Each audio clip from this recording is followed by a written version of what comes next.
Hello, everyone. My name is John Vlastelica. I'm the Managing Director at Recruiting Toolbox, and I am excited to introduce the third episode of TA Community Conversations, a LinkedIn Live series, which delivers insights from TA experts to discuss how our industry is addressing some of our biggest challenges. And today, we'll be discussing reskilling and redeploying internal talent. And I'm super excited to be joined by Steve Mair, who is the VP of Talent Acquisition at Procore. Welcome, Steve.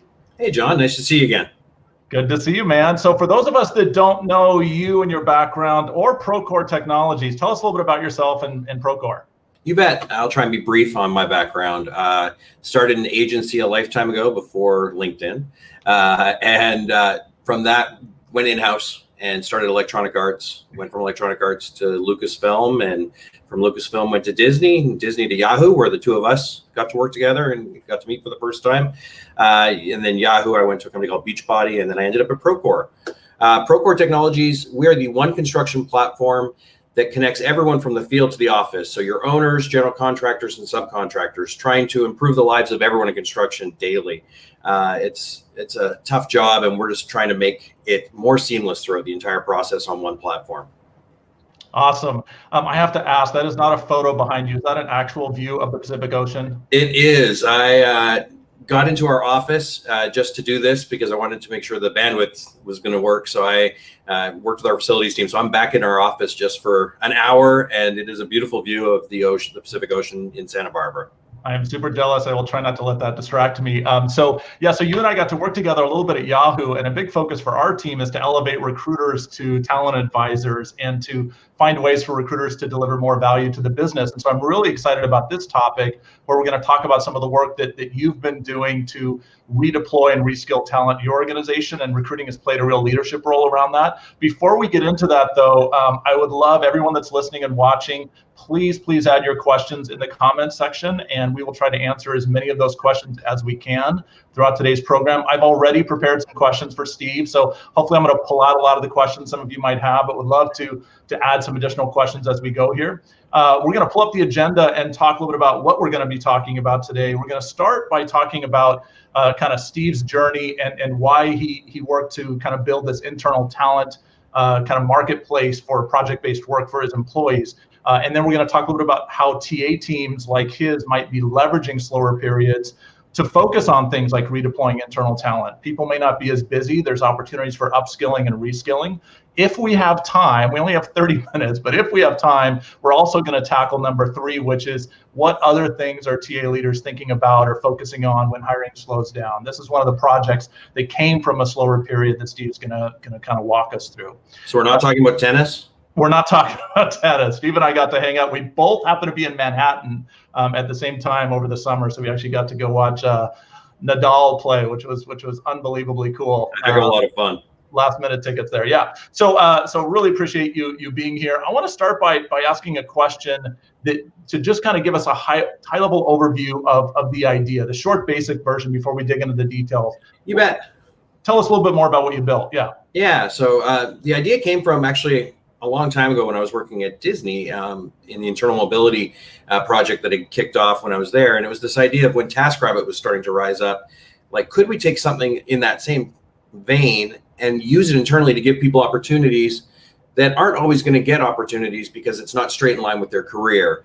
And not every company can realize the Google 20% and so I was trying to think of a new way of doing it.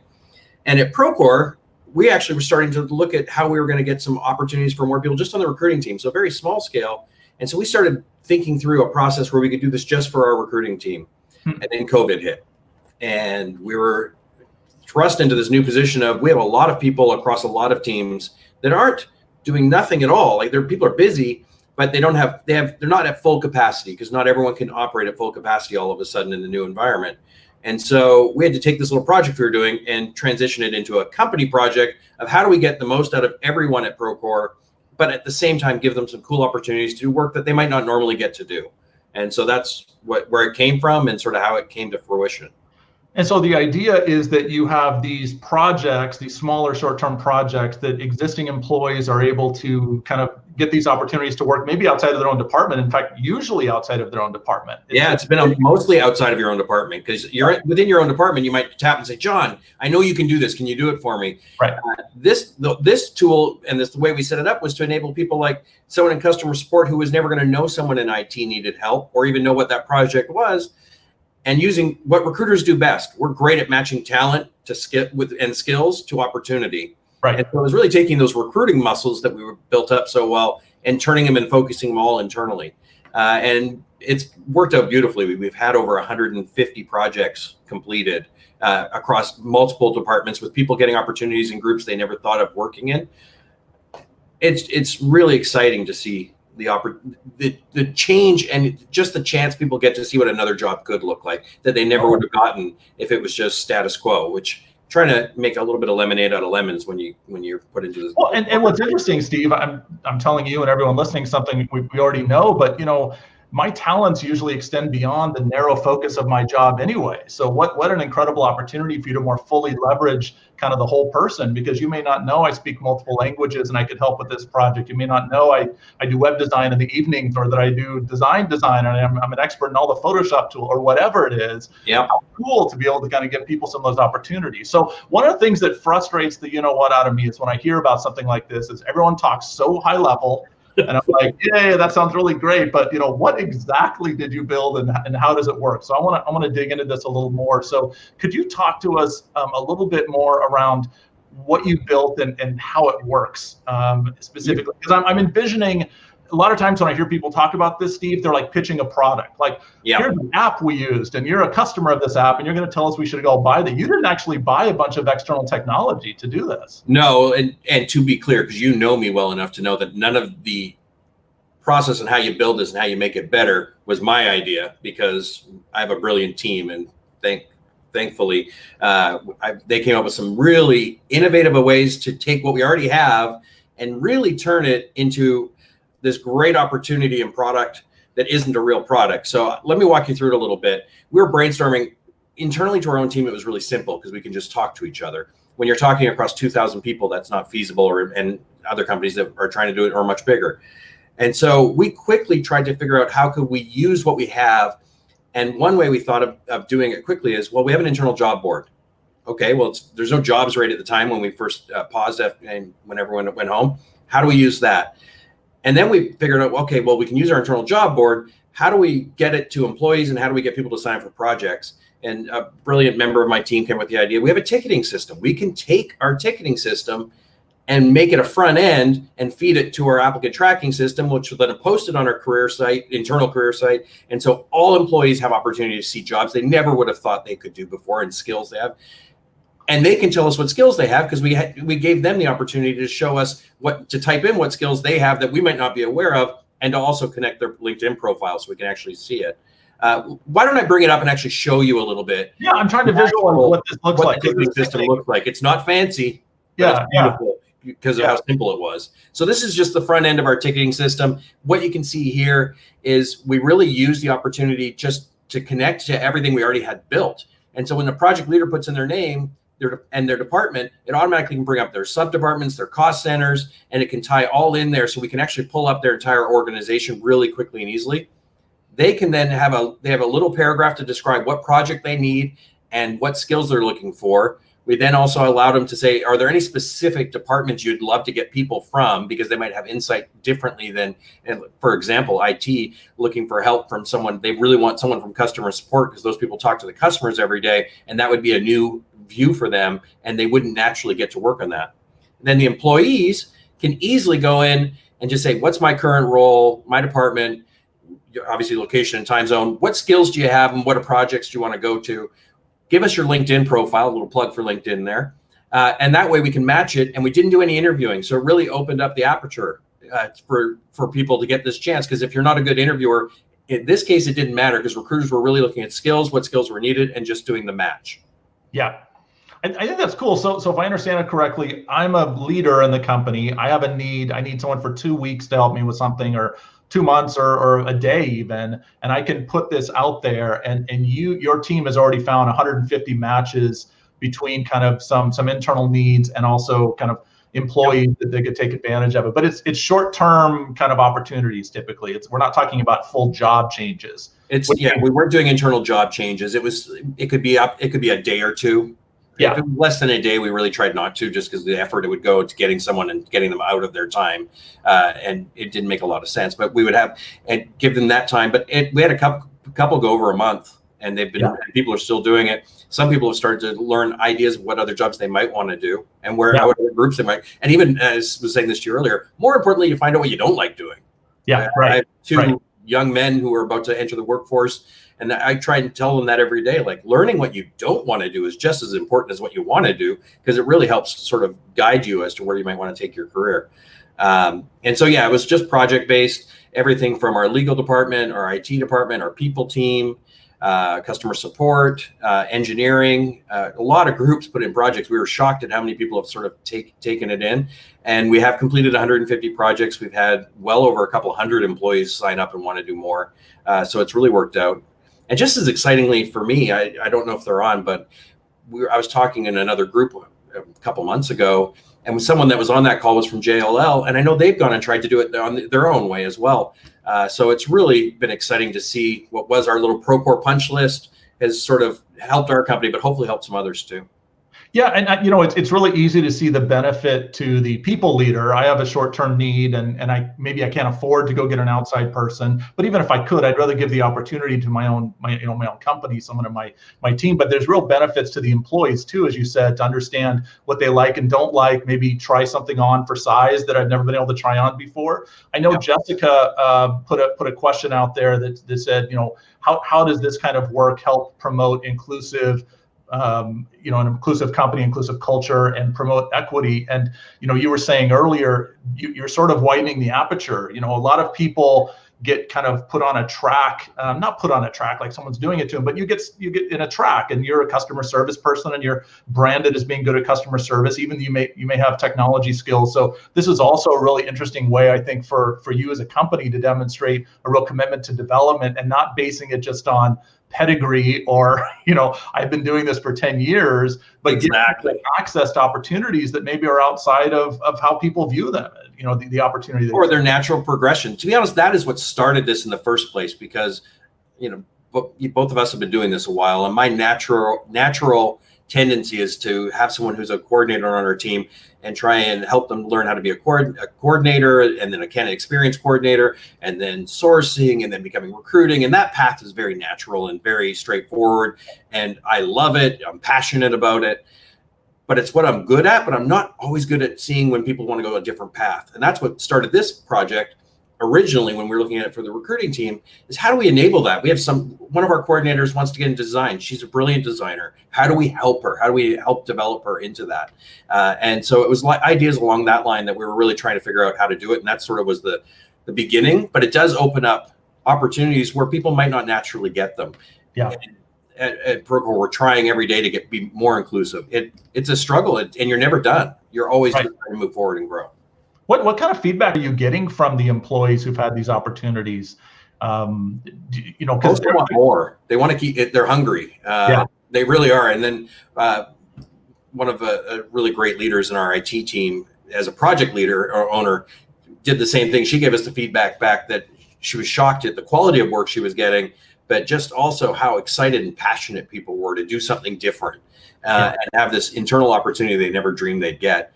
And so it's been a win-win on both sides, and it's been great to see for both groups. And I really hope this is something that lasts well beyond COVID, and something we continue for ongoing, as long as we can keep developing our people across different groups. I think it's amazing. And I'm really proud of it, but I'm also super excited. I'm kind of geeky on it because I had this idea like, I don't know, 5 years ago, maybe longer. And it's finally something that actually came to fruition because of COVID. Right.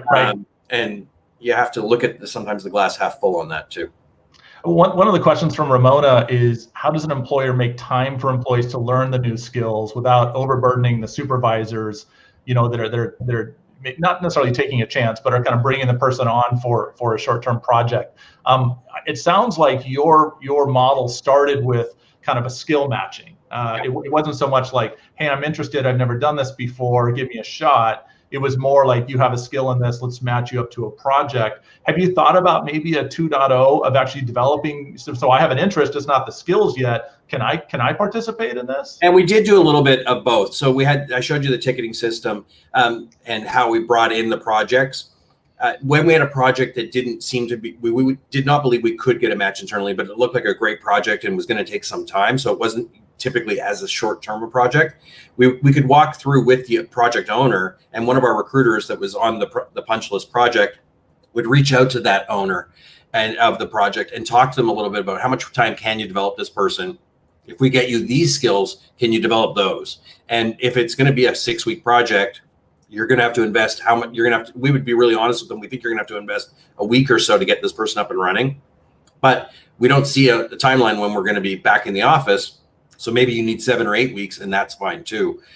This really has provided that opportunity. So we have done some of that. I do think 2.0 will be learning what skills lead to what skills that weren't linear as we were thinking of them before. And so that's going to be the next step for us as well. Right.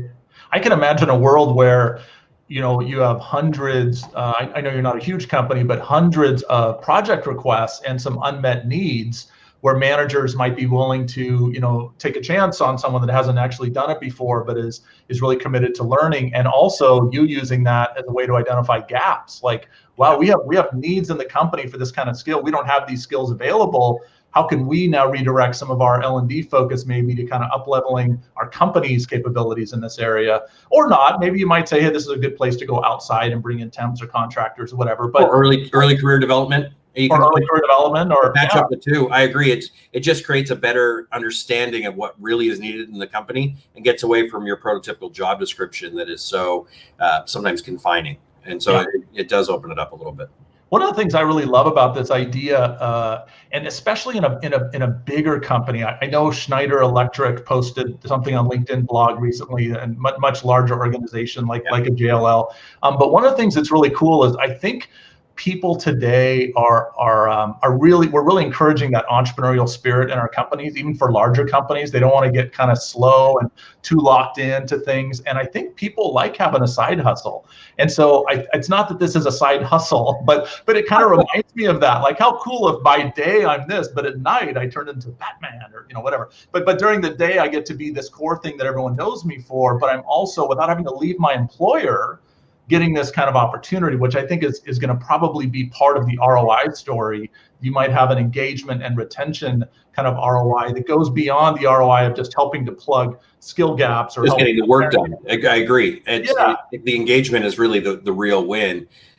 When I first was thinking through this 5-6 years ago, it was really coming from the fact that we were trying to solve the problem of internal talent mobility, and the fact that it was easier to get a job to leave the company and then come back than it was to actually progress your career if it wasn't perfectly linear. And so that is what started it all. And I think that is going to be the real ROI. Obviously, getting projects done is awesome. Getting the most capacity out of people and the most utilization you can during this time is great, both for the company, but just as much for the employee. Your employees, all our employees, are way more engaged when they're doing work that matters. And so that really does help. And I think that's going to be the long run gain for us going through this journey we're all on together, which has been challenging to say the least. I think so. I want to go back to just kind of a mechanical element for a minute and just clarify that this matching that's taking place, I have a need, I put it in the ticket system, the employee puts their skills out there. This is not some AI technology doing like keyword matching and stuff. So tell me a little bit more about the role of the recruiter in this process. How does it actually work? Yeah, it's, to be honest, doing what we both know recruiters do best, and that is they do uncover, I see the purple squirrel behind you, they uncover like the skill that's just hidden a little bit, or just outside of what might have been on the person's resume perfectly. And that's when we try to figure out what muscle do we have that we're really good at that we're not going to utilize in this time if we're not doing a ton of external hiring. And so the recruiters really do go in, they use the profile, they'll reach out to the employee, and they'll do their own assessment and really make sure they're getting the right person to make sure this project's going to be successful. And they get to play the role a little differently than we typically do, because there isn't the interview process. The recruiter is the owner of it for this model.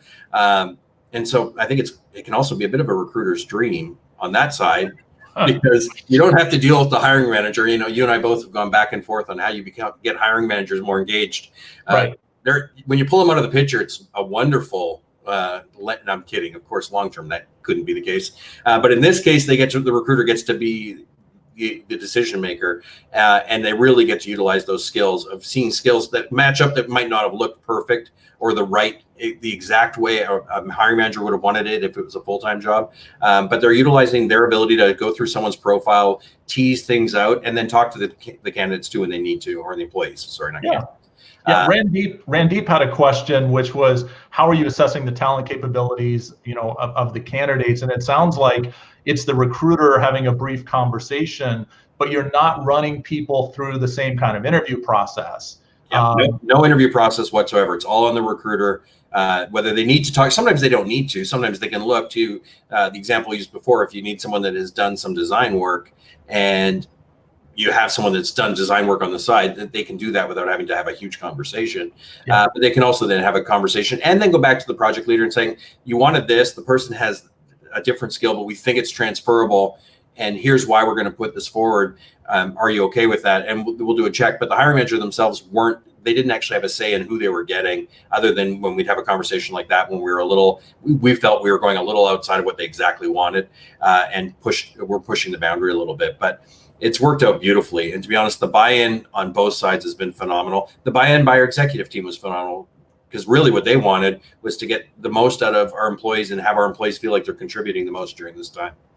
Yeah, which is fantastic. So I want to ask about kind of getting buy-in in a minute, but I want to capture a question from Christine, which was, are you thinking about ways, or have you seen success yet where a short-term project is actually leading to a longer-term opportunity? I know this hasn't been in place for 2 years, and you've got 20/20 hindsight on all the ROI. But do you think that might happen? Do you think this might be a platform to get people into kind of out of their lane and to get to be Batman or whatever? I do long-term. Yeah.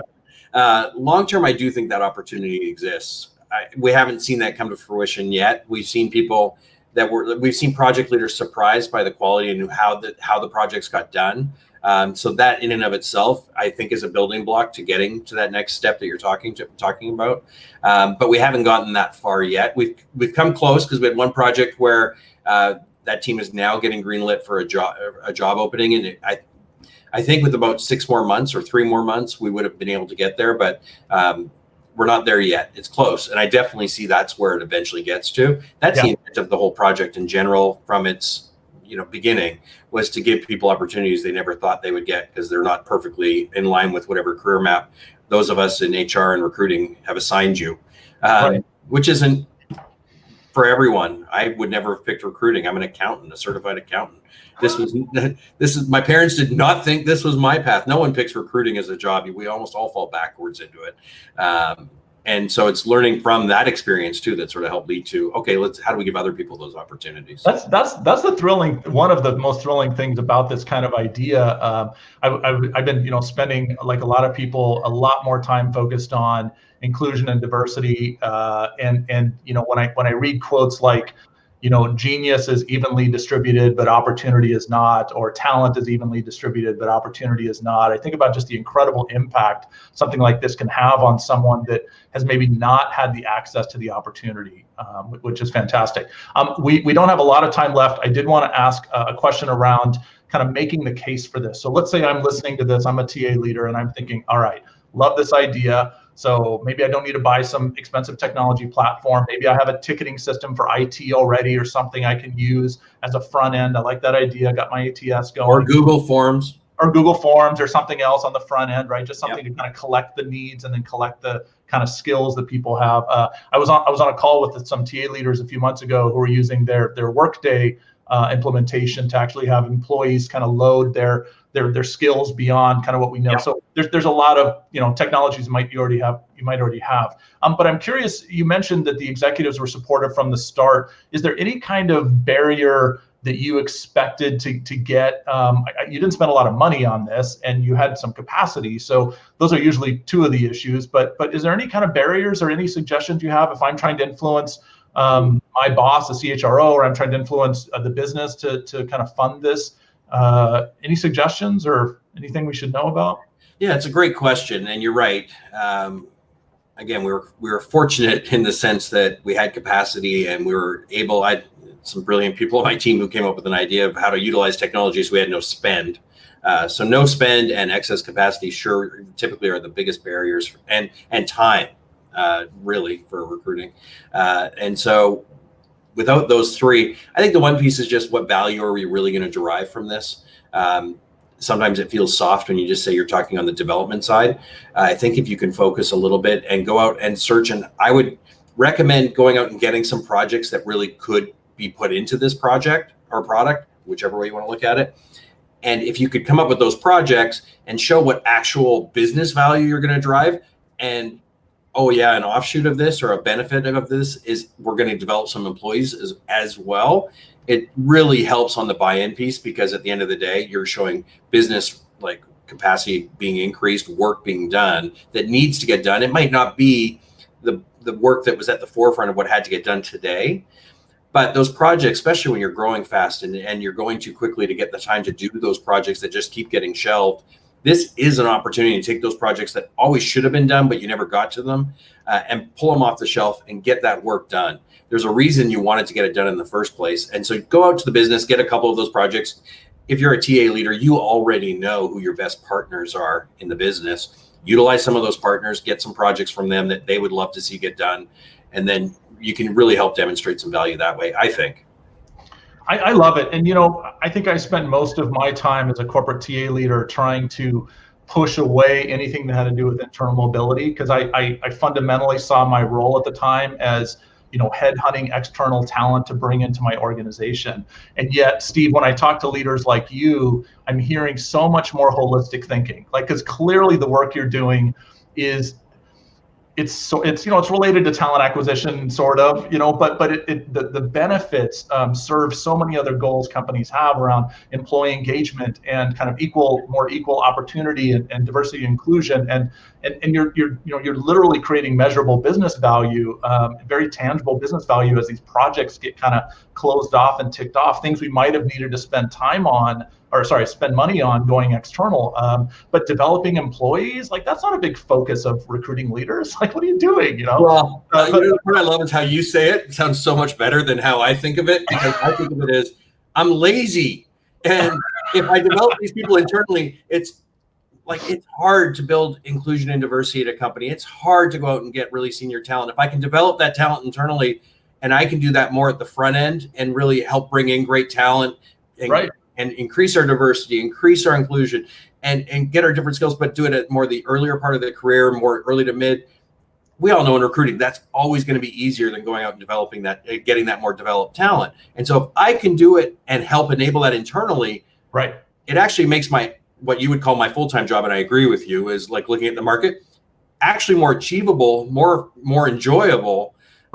And so to be honest, I'd love to say I was more holistic. I'm going to quote you on that, but it was more driven by how do we enable our teams that are having to go outside to be more successful. And this was one of the paths I've seen to do that. So that's why I'm going to use your idea. Yours sounds way better. Well, but I do think there's a shift going on away from just kind of this hunter mentality to more of a farmer mentality. And what you're doing is great sourcing is hunting and farming, and this is kind of farming or planting the seeds that are going to benefit your company by developing skills, by uncovering skills, uncovering people, talent you didn't know you had. So, and lowering attrition, which again, and improving recruiting's job better. The lower attrition, the better. Exactly. It's very self-serving. I guess at the end of the day, it's all about you, Steve, and it's just self-serving. Yeah. Hey, so we are out of time here, but I just want to thank you for joining. I really appreciate when TA leaders like you are willing to be really open about this. Loved having a conversation with you. I thought it was fantastic. So thank you so much for your time, Steve. Thank you, John. Thanks for everyone that joined. I hope you got something out of it. Always feel free to reach out. I know John and I are usually pretty open, and John, look forward to catching up in person someday again soon. Me too. Me too. So, thank you again, Steve. Thank you everyone for participating and being part of this conversation today. There's going to be a post in the event page and a link to a short 1-minute survey. It's up on your screen now. The feedback survey link can also be found in the comments section. These community conversations are really meant to be for you. So please take a moment to let us know what you liked, what you think could be improved, what you want to see next, topics you're interested in. But bottom line, thank you for taking 30 minutes out of your day. Stay safe, take care, and thank you much, everyone.